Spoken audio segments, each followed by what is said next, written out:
রাজধানীর মিটফোর্ডে ব্যবসায়ী সোহাগকে নৃশংসভাবে হত্যার প্রতিবাদে ফুঁসে উঠেছে সাধারণ মানুষ। নারকীয় এই হত্যাকাণ্ডে জড়িতদের দৃষ্টান্তমূলক শাস্তি দাবি করেছে সবাই। এরই মধ্যে আটক মাহমুদুল হাসান মাহিন ও তারেক রহমান রবিনকে পৃথক মামলায় রিমান্ডে নিয়েছে পুলিশ। এদিকে সোহাগ হত্যার ঘটনায় যুবদল নেতা রজব আলী পিন্টু ও সাবা করিম লাকিকে দল থেকে আজীবন বহিষ্কার করেছে বিএনপি। অভিযুক্তদের বিরুদ্ধে আইনি ব্যবস্থা নিতে সরকারের প্রতি আহ্বান জানিয়েছেন দলের স্থায়ী কমিটির সদস্য সালাউদ্দিন আহমেদ।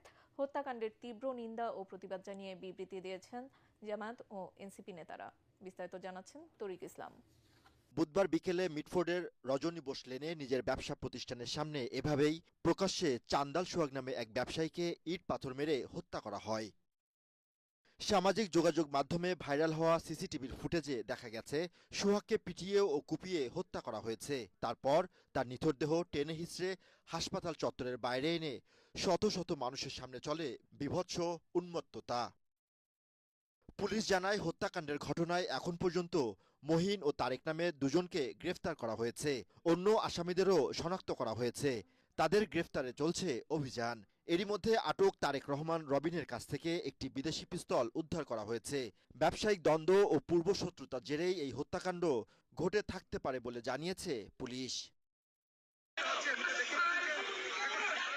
এই ঘটনায় নিহতর বোন মঞ্জু আরা বেগম কোতোয়ালি থানায় একটা হত্যা মামলা দায়ের করেন। এতে ১৯ জনের নাম উল্লেখ করে ও অজ্ঞাত পরিচয় আরও ১৫-২০ জনকে আসামি করা হয়েছে।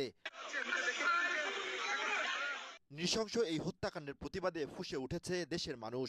সন্ধ্যায় ঢাকা বিশ্ববিদ্যালয় ক্যাম্পাসে বিক্ষোভ করেছেন সাধারণ শিক্ষার্থীরা। সোহাগ হত্যার ঘটনায় নিন্দা ও প্রতিবাদ জানিয়ে সামাজিক যোগাযোগ মাধ্যমে স্ট্যাটাস দিয়েছেন জামায়াতের সেক্রেটারি জেনারেল অধ্যাপক মিয়া গোলাম পরোয়ার ও এনসিপি নেতা সার্জিস আলম সহ বিভিন্ন দল ও সংগঠনের নেতারা।